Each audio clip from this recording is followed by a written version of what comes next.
আসলে এই খামারি ভাইদের অক্লান্ত পরিশ্রম, রোদে ঘামা, বৃষ্টিতে ভেজা এই পরিশ্রমের মাধ্যমে তারা যে ফসল উৎপাদন করে, আসলে আমরা যারা বিভিন্ন প্রতিবন্ধকতার কারণে আমরা সরাসরি সবজি ফলাতে পারি না, তাদের এই অক্লান্ত পরিশ্রমের প ফল আমরা কিন্তু অন্ততপক্ষে সবজিটা বাজার থেকে ক্রয় করতে পারি। ইজি ফার্ম বিডি প্রান্তিক সফলতার গল্প বলি, বাংলার পানি বাংলার মাটি, সফল জীবন গড়ি। একটি সবজি খামারে, এখানে একটি সবজি খামার দেখা যাচ্ছে যে এই সবজিটি হলো পাট ক্ষেত, এটি দেশি পাট ক্ষেত। অনেকটা এলাকা জুড়ে এই পাট ক্ষেতটি দেখা যাচ্ছে। এটি একটি বাণিজ্যিক পাট ক্ষেত এবং এখানে যে খামারি ভাই এই ক্ষেতটি তৈরি করেছেন, এই ক্ষেতটি যিনি তৈরি করেছেন তিনি মূলত সরাসরি এই ক্ষেতের সবজি বাজারজাত করেন না। এখানে যারা পাইকারি দরে পাট বা বিভিন্ন ধরনের শাক ক্রয় করে ভোক্তাদের কাছে বাজারে নিয়ে গিয়ে বিক্রি করে, মূলত এই ক্ষেতটি সেজন্যই তৈরি হয়েছে।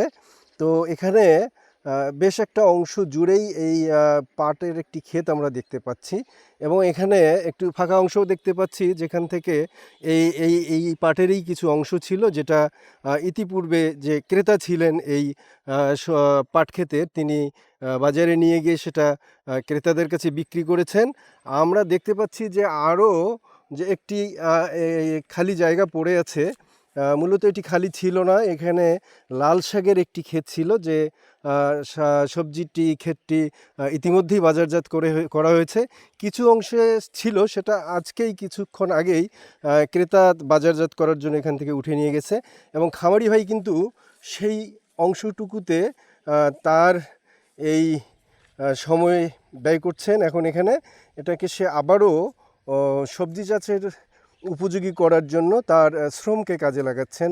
আমরা দেখতে পাচ্ছি খামারি ভাই অত্যন্ত মনোযোগ সহকারে এখানকার যে আগাছা আছে সেই আগাছাগুলো পরিষ্কার করতেছেন এবং সেখানে হয়তোবা আজকালের মধ্যেই আবারও এই জায়গাটুকুতে নতুন কোনো সবজি বীজ ফেলানো হবে এবং সেটাও আমরা হয়তো ওই কোনো ক্রেতার কাছে বিক্রি করে সেটাও বাজারজাত করা হবে।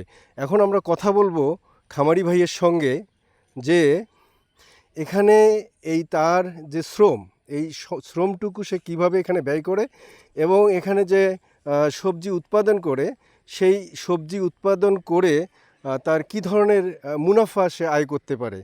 আমরা এই খামারি ভাইয়ের সঙ্গে কথা বলবো। ভাই, আপনার সঙ্গে একটু কথা বলতে চাই, আপনি একটু উঠে দাঁড়াবেন? আমরা দেখতে পাচ্ছি বিকেলের পশ্চিম আকাশের সূর্যের প্রচণ্ড তাপে খামারি ভাইয়ের শরীর দিয়ে ঘাম ঝরছে এবং তিনি তারপরেও হাসি মুখে কাজ করে যাচ্ছেন। তার এই সময়টুকু কিন্তু আমরা শুনবো আসলে এটা তার মূল কাজের সময় নাকি কাজের প্রতিদিনের তার যে কাজ, সেই কাজ করার পরবর্তী ফাঁকের সময়টুকু সেই কাজটুকু করে, আমরা এটা জানবো খামারি ভাইয়ের কাছ থেকে। আসসালামু আলাইকুম। ওয়ালাইকুম আসসালাম। প্লিজ আপনার নামটা বলবেন?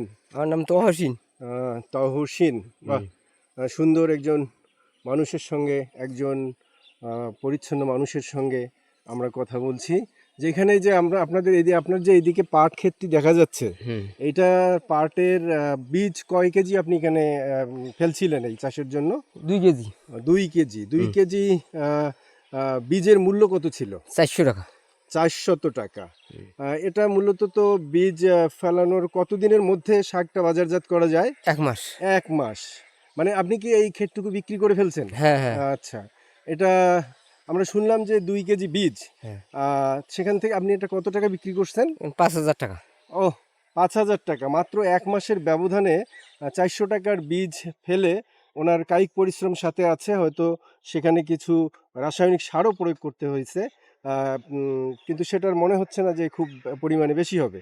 তো এই যে ফাঁকা জায়গাটুকু দেখতে পাচ্ছি আমরা, এই যে ফাঁকা জায়গাটুকু, এই ফাঁকা জায়গাটুকুতে আপনি কি ছিল এখানে? এখানে লাল শাক। লাল শাক? এটা কবে বিক্রি করছেন? এটা এই যে 2-3 দিন হয় বিক্রি করবে। 2-3 দিন উঠায় নিয়ে গেছে? হ্যাঁ, উঠায় নিয়ে গেছে। আচ্ছা, আচ্ছা। এইটুকু বাকি ছিল? এইটুকু বাকি ছিল, এইটুকুতে এখন বোয়াবো। এইটুকুতে আবার দিবেন। হুম। তো ওইটুকু কত বিক্রি করছেন? ওটা 3,000 টাকা বেচেছি। 3,000 টাকা বিক্রি করছে খামারি ভাই। ওখানে কত টাকার বীজ ফেলানো ছিল? এখানে 150 টাকা। মাত্র 150 টাকার বীজ থেকে 3,000 টাকা 1 মাসের ব্যবধান। তো তো এই সমস্ত যারা অক্লান্ত পরিশ্রম করছেন, যারা আমাদের হাতে এই সবজি তুলে দিচ্ছেন খাবারের জন্য, যারা আমরা বিভিন্ন প্রতিবন্ধকতার কারণে সরাসরি সবজি চাষ করতে পারি না, নিশ্চয়ই তাদেরকে আমাদের পক্ষ থেকে, চ্যানেলের পক্ষ থেকে এবং সবার পক্ষ থেকে সংগ্রামী স্যালুট জানাই। সবাই ভালো থাকবেন। দেখা হবে আগামী কোনো পর্বে, আগামী কোনো সফলতার গল্প নিয়ে। আল্লাহ হাফেজ।